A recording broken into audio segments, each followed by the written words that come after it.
จริงๆเมื่อไม่นานมานี้ Fanatec เพิ่งจะเปิดตัว CSL DD ไปเมื่อเดือนพฤศจิกายนปี 2021 ซึ่งตัว CSL DD Support แค่ PC เท่านั้นแต่หลังจากนั้นไม่นานก็มีพวงมาลัย Xbox เป็น Add-on ออกมาขายให้ใส่ได้ก็ทำให้ CSL DD สามารถเล่นกับ Xbox ได้ด้วยเปลี่ยนแค่ตัวพวงมาลัยเท่านั้นแต่ก็ยังไม่มีวิธีที่จะทำให้เล่นกับ PlayStation โดยตรงได้ทำให้คนที่เล่นฝั่งของ PlayStation ไม่มีจอยพวงมาลัย Direct Drive ให้เล่นเลยสักรุ่นจนกระทั่งต่อมาเมื่อไม่นานมานี้เมื่อเดือนมีนาคมปี 2022 Fanatec ได้ออกพวงมาลัยรุ่นนี้มา Fanatec GT DD Pro ที่ซัพพอร์ตทั้ง PlayStation และ PC แต่ว่าหากคุณซื้อพวงมาลัย Xbox มาใส่มันก็จะทำให้พวงมาลัยตัวนี้ซัพพอร์ตทั้ง Xbox และ PlayStation ทั้งคู่เลยซึ่งถ้าคุณอยากจะเล่นทั้ง Forza Horizon ใน Xbox และ Gran Turismo ใน PlayStation คุณก็มีตัวเลือกแค่ซื้อพวงมาลัยตัวนี้กับซื้อ PSN V10 ซึ่งทั้งเรื่องราคาและความสมจริงเนี่ยมันแตกต่างกันแบบไม่ต้องนำมาเทียบครับนอกจากนั้นแล้วพวงมาลัยตัวนี้ยังจำลองตัวเองเป็น Fanatec CSL Elite ได้ด้วยซึ่งเป็นรุ่นที่ออกมาก่อนหน้านี้แล้วครับเพื่อที่จะสามารถเล่นกับเกมเก่าได้เวลาเปลี่ยนโหมดก็ให้กดปุ่มเปิดปิด1ครั้งจะสลับระหว่างโหมดต่างๆโดยไฟจะเปลี่ยนสีตามแต่ละโหมดครับสีน้ำเงินคือ PlayStation สีแดงคือ PC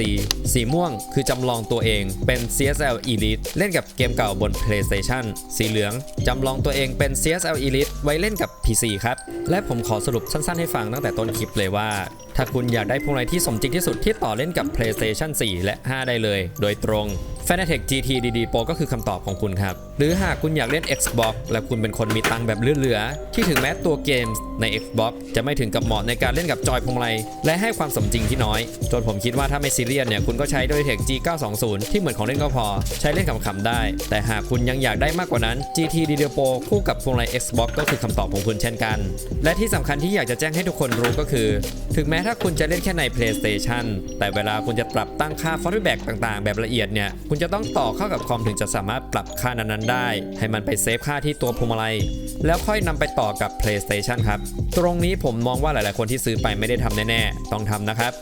และมันก็มีตัวบูสเตอร์8นิวตันมาเป็นออปชันให้ซื้อได้ด้วยซึ่งขอบอกตรงๆเลยว่าถ้าคุณเล่นแค่เกม Gran Turismo 7 ให้คุณซื้อแค่ตัว5นิวตันเมตรมาใช้ก่อนก็พอเพราะเกม Gran Turismo นั้นลดทอนกำลังมอเตอร์ลงเมื่อใช้งานทำให้ทำงานได้ไม่ถึง8นิวตันเมตรเวลาใช้งานถึงแม้จะสัมผัสว่าแรงกว่า5นิวตันเมตรแบบชัดเจนและมีรายละเอียดที่ดีกว่าชัดเจนก็ตามแต่มันก็แอบน่าเสียดายกับเงินที่จ่ายไปแต่หากคุณใช้กับ PC อันนี้ผมแนะนำเลยให้คุณซื้อบูสเตอร์8นิวตันเมตรมาใช้แบบไม่ต้องคิดเลยคุ้มกับเงินที่จ่ายครับส่วนรายละเอียดเนี่ยผมเคยพูดไว้แล้วในคลิปก่อนหน้าแต่อย่าเพิ่งไปดูนะครับอย่าเพิ่งปิดคลิปนี้ไว้ค่อยไปดูตามลิงก์ใต้คลิปหลังดูคลิปนี้จบครับและถึงแม้ตัวพวงมาลัยตัวนี้ผมจะได้รับมารีวิวจากร้าน GGK แต่ผมก็ขอบอกตรงนี้เลยว่าทุกความเห็นของผมในคลิปนี้เป็นความเห็นของผมจริงๆอย่างที่ช่องนี้เป็นมาเสมออะไรดีบอกดีอะไรไม่ดีบอกไม่ดีครับและตั้งแต่ที่รีวิวจอยพวงมาลัยมา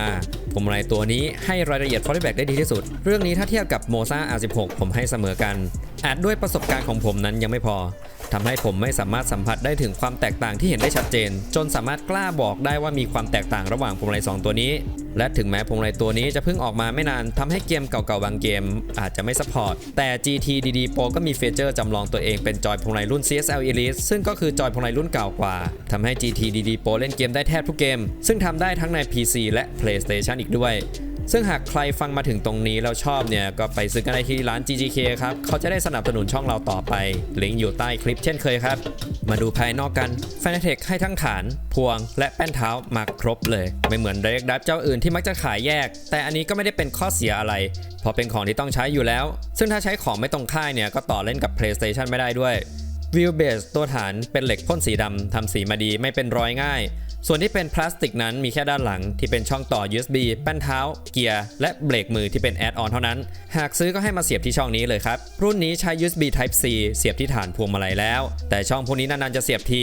จะเป็นไมโครมินิหรือ Type A เนี่ยมันก็เหมือนกันแต่แบบนี้มันก็ดูทันสมัยดีครับเหมาะสมกับราคาค่าตัวของมันด้านหน้ามีปุ่มเปิดปิดมาให้เลยสะดวกมากและอยู่ในตำแหน่งที่ดีมือไม่เผลอไปโดนระหว่างเล่นแน่นอนจุดนี้ดีมากครับสำหรับจุดยึดกับคอกพิทมีมาให้ทั้งด้านข้างและด้านล่างของ Wheelbase เอาไปยึดได้หลากหลายและการยึดด้วยแผ่นสไลด์แบบนี้ก็ทำให้ปรับระยะได้อีกด้วย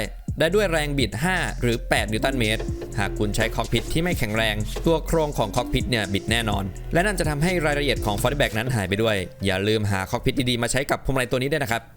ตัวพวงมาลัยที่ให้มาด้วยทำมาจากพลาสติกทั้งหมดและก็ไม่ได้แข็งแรงอะไรนักมีการบิดตัวเยอะเล็กน้อยแต่ระหว่างที่เราเล่น ก็สัมผัสไม่ได้สักเท่าไหร่ไม่ได้เป็นเรื่องที่ต้องกังวลครับขอบพวงมาลัยเป็นยางสีดำให้ความหนืดกำลังดีเวลาใช้งานเสียดายว่าในราคานี้อย่างน้อยก็น่าจะหุ้มหนังให้สักหน่อยพวงมาลัยตัวนี้ให้ปุ่มมาเยอะมากทำให้ใช้งานสะดวกมากๆใช้ได้จริงครับสายเซอร์กิตชอบแน่ๆเซตได้หลายอย่างแต่สายดริฟต์ต้องระวังพลาดไปกดโดนปุ่มระหว่างดิฟบอกตรงๆเลยว่าโดนได้ง่ายๆเลยครับต้องเปลี่ยนวิธีวางมือให้พ้นจากปุ่มพวกนี้สักหน่อยไม่ต้องห่วงครับปรับตัวไม่นานก็ชินครับตัวปุ่มทำมาโอเคใช้งานได้ดีไม่ได้รู้สึกว่าเป็นของถูกแต่ก็ไม่ได้รู้สึกว่าเป็นของแพงเช่นกันคุณภาพดูกลางๆครับแพดเดิลชิพทำมาจากพลาสติกแต่การกดก็ไม่ได้เสียงดังอะไรคงเพราะไม่ได้ใช้แพดเดิลชิพแบบแม่เหล็กแต่เพราะอย่างนั้นเลยไม่มีความรู้สึกแท็กไทในการกดสักเท่าไหร่ถึงแม้ตัวแป้นแพดเดิลชิพไม่ได้ใหญ่ถือว่าค่อนข้างเล็กเลยแหละแต่วางตำแหน่งมาดีใช้งานสะดวกใช้งานไม่เคยมีปัญหาในการกดจริงๆดีไซน์ตัวแพดเดิลชิพแบบนี้เพิ่งจะเห็นเป็นครั้งแรกหากมองจากด้านหน้าแทบจะไม่เห็นแพดเดิลชิพเลยแต่มันก็อยู่ในจุดที่พอดีกับนิ้วเราเวลาใช้มากๆสำหรับผมมันใช้ดีและกดง่ายกว่าแบบเดิมที่รุ่นอื่นๆใช้กันครับตัวแพดเดิลชิพนี้ให้ความแท็กไทที่น้อยหากเทียบกับแพดเดิลชิพตัวอื่นก็ต้องบอกว่าเป็นรองทั้ง T150 และ G29 แต่พอรวมองค์ประกอบเรื่องการใช้งานที่ง่ายและการออกแบบที่ดีก็ทำให้รวมแพดเดิลชิพนี้เป็นแพดเดิลชิพที่ดีตัวหนึ่งแต่ก็แอบหวังว่าน่าจะทำออกมาให้ดีกว่านี้สักหน่อยกับราคาท่าตัวแบบนี้ Fanatec GT DD Pro เป็นพวงมาลัยแบบถอดได้หรือมี Quick Release โดยการที่ถอดพวงมาลัยเข้าหรือออกนั้นก็ทำได้ไม่ยากโดยการขันเกลียวที่เห็นนี้ให้แน่นเท่านั้นซึ่งผมก็แอบห่วงตั้งแต่ทีแรกเลยกลัวว่ามันจะคลายเพราะอย่าง T300 ที่ใช้ Quick Release แบบเกลียวหมุนคล้ายๆกันนี้เขาให้ตัวยึดน็อตมาด้วยไม่งั้นคลายง่ายมากๆเลยครับทำให้พอเห็น Quick Release ตัวนี้ผมก็กังวลว่ามันจะคลายครับคนที่ฟังอยู่ก็คงคิดว่าผมกำลังจะชมและบอกว่ามันไม่คลายใช่ไหมล่ะครับเปล่าครับคลายเหมือนกันครับแต่มันคลายยากกว่าเยอะครับเล่นไป 2-3 วันค่อยขันสักรอบก็พอครับถ้าไม่หมั่นขันให้แน่นเนี่ยถึงแม้มันจะไม่หลุดแต่พวงมาลัยมันจะคลอนแบบสังเกตได้อาจทำให้ Quick Release เสียหายได้ครับรวมๆถือว่าใช้งานได้ไม่ได้เป็นปัญหาใหญ่ครับแต่นั่นก็แค่เรื่องการคลายนะครับเพราะอีกเรื่องที่น่าเป็นห่วงก็คือความทนครับผมเห็น Quick Release ตัวนี้แตกหลายตัวแล้วส่วนตัวผมมองว่าเกิดขึ้นจาก3องค์ประกอบครับ1แน่นอนเลยคือวัสดุที่เป็นพลาสติกหนาไม่พอแข็งแรงไม่พอครับ2แตกเพราะไม่หมั่นขัน Quick Release ให้แน่นผมเชื่อว่าถ้าขันแน่นตลอดเนี่ยมันจะไม่แตกครับเพราะผมเองก็ขันก่อนเล่นมาตลอดผ่านมาหลายเดือนตอนนี้ก็ยังไม่เป็นอะไรนะครับ3คือบูสเตอร์8นิวตันเมตรครับผมสังเกตว่าที่แตกๆกันเนี่ยมักจะเกิดเมื่อใช้กับ8นิวตันเมตรเพราะงั้นสำหรับคนที่ใช้8นิวตันเมตรเนี่ยผมอยากให้มันขันให้แน่นก่อนเล่นทุกครั้งแบบผมครับตัวพวงมาลัยก็มีทั้งข้อดีและข้อเสียอย่างที่ผมบอกไปข้างต้นโดยรวมผมมองว่าพวงมาลัยตัวนี้ก็ยังเป็นพวงมาลัยที่ดีตัวหนึ่งครับแม้จะไม่ได้เพอร์เฟกต์มีจุดอ่อนแต่ก็เป็นจุดอ่อนที่รับได้และปรับตัวอยู่กับมันได้ครับพอถอดพวงมาลัยแล้วก็สามารถใส่พวงมาลัย CSL ได้เช่น WRC F1 320 Flat 1 McLaren GT3V BMW หรือ Universal Hub ก็มีนะเพื่ออยากจะใส่พวงมาลัยรถจริงครับแป้นเท้าที่มากับ GT DD Pro มีชื่อว่า CSL Pedal มากับโทนสีดำวัสดุทำมาจากเหล็กทั้งหมดแข็งแรงยกเว้นแป้นเหยียบที่ทำมาจากพลาสติกแต่ก็แข็งแรงดีเช่นกันสำหรับแป้นเหยียบใช้พลาสติกก็ดีเหมือนกันสำหรับคนที่ใช้เท้าเปล่าเล่นจะได้ไม่เย็นเท้ากดไม่เจ็บด้วยครับซึ่งแต่ละแป้นไม่ว่าจะเป็นแป้นเบรกหรือคันเร่งสามารถเลื่อนซ้ายและขวาได้ตามต้องการและแป้นเท้าตัวนี้ตอนคุณซื้อมาจะมีแค่คันเร่งกับเบรกแต่คุณสามารถซื้อแป้นคลัตช์มาใส่เพิ่มทีหลังแบบผมได้หรือคนจะซื้อแป้นเบรกที่เป็นโหลดเซลแล้วใช้แป้นเบรกอันเก่าเป็นคลัตช์ก็ได้เช่นกันครับอันนี้ผมไม่ได้ลองเองแต่ผมอ่านใน Reddit มาค่อนข้างชัวร์ครับว่าทำได้ยังไงฝากลองเช็คกับทางร้านก่อนซื้ออีกทีด้วยเพื่อความมั่นใจนะครับตัวแป้นเท้านี้ถ้าไม่ชอบเราสามารถซื้อแป้นเท้า CSL Elite Pedal V2 มาใช้แทนได้นะครับในด้านของ Force Feedback เป็นพวงมาลัยที่ให้รายละเอียดได้ดีที่สุดตัวหนึ่งที่ผมเคยลองมารายละเอียดถนนสันรอยต่อ Apex ทำได้ดีมากดีที่สุดเท่าที่ผมเคยลองมาเลยให้ความรู้สึกเป็นธรรมชาติไม่มีแรงฝืดจากตัวมอเตอร์มารบกวนรายละเอียดของผิวถนนเลยสามารถจับอาการของรถได้ง่ายพวงมาลัยตีไวแม้กับตัว5นิวตันเมตรเนี่ยก็เพียงพอสำหรับการใช้งานทุกรูปแบบเพียงพอแล้วสำหรับคนส่วนใหญ่ยิ่งถ้าใช้บูสเตอร์8นิวตันเมตรคือเกินพอแน่นอนแต่สำหรับสายดริฟต์5นิวตันเมตรดูจะแอบน้อยไปอยู่นิดนึงซึ่งก็ไม่เป็นปัญหาสำหรับคนส่วนใหญ่ครับยกเว้นแต่คนที่จะเอาไปใช้งานแข่งขันจริงจังเท่านั้นอันนั้นผมแนะนำให้ซื้อบูสเตอร์8นิวตันเมตรและสำหรับสาย F1 คุณอาจจะต้องใช้ถึง8นิวตันเมตรหรือมากกว่านั้นแต่ถ้าคุณมองหาฟอร์แบ็กที่แรงเกินกว่านี้ผมต้องบอกว่าให้ดูตัวอื่นดีกว่าครับส่วนเรื่องเสียงเนี่ยไม่มีเลยครับเงียบมากไม่รบกวนข้างห้องแน่นอนครับซึ่งถ้าหากเทียบกับคู่แข่งในตอนนี้ในบรรดาพวงมาลัย Direct Drive ด้วยกันตัวที่ซัพพอร์ตกับ PlayStation ก็มีแค่ GT DD Pro ตัวเดียวเพราะงั้นในฝั่งของ PlayStation ไม่ต้องเทียบกับใครทั้งนั้นครับแต่สำหรับในฝั่งของ PC นั้นจากที่ผมได้เคยรีวิว Cinemagic M10 และ Moza R16 ไปผมจัดให้ GT DD Pro อยู่กับ Moza R16 อันดับ1ด้วยกันเสมอกันครับตามด้วย Cinemagic M10 เพราะในเรื่องของรายละเอียด Feedback นั้นทำงานได้ดีมากๆทั้งคู่จนผมไม่สามารถจะจับความแตกต่างที่ชัดเจนได้เลยจากความรู้สึกของผมเนี่ยผมว่ามันเหมือนกันครับในส่วนของ Cinemagic M10 ก็ทำงานได้ดีเช่นกันแต่ด้วยความที่ออกมานานแล้วและเทคโนโลยีเป็นมอเตอร์แบบเก่าที่มีความฝืดในช่วงการขับที่ความเร็วต่ำทำให้แพ้ Moza R16 และ GT DD Pro ไป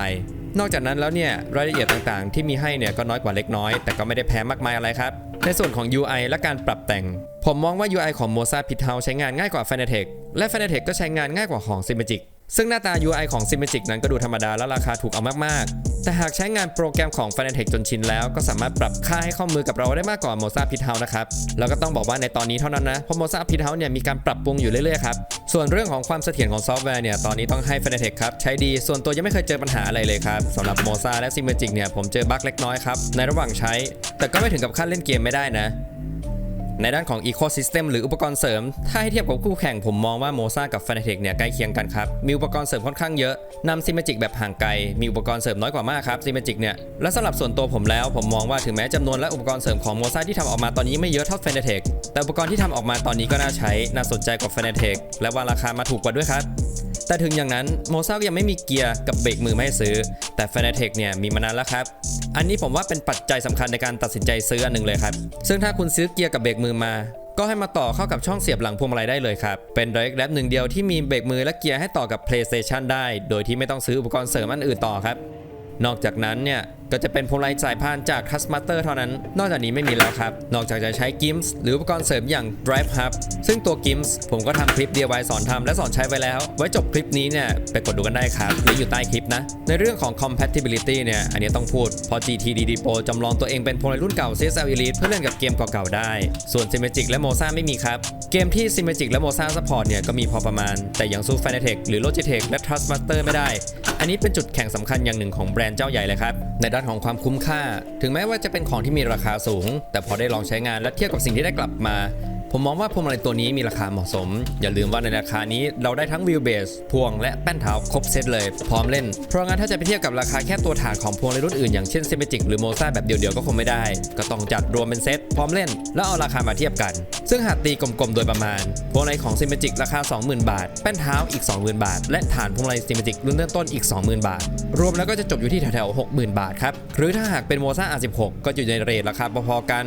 นตัวพวง 20,000 แป้นเท้า 20,000 ฐาน R16 อีก 40,000 รวมแล้วเกือบ 80,000 บาทครับแต่ Fanatec ตัวเริ่มต้น 5 นิวตันเมตรราคาอยู่ที่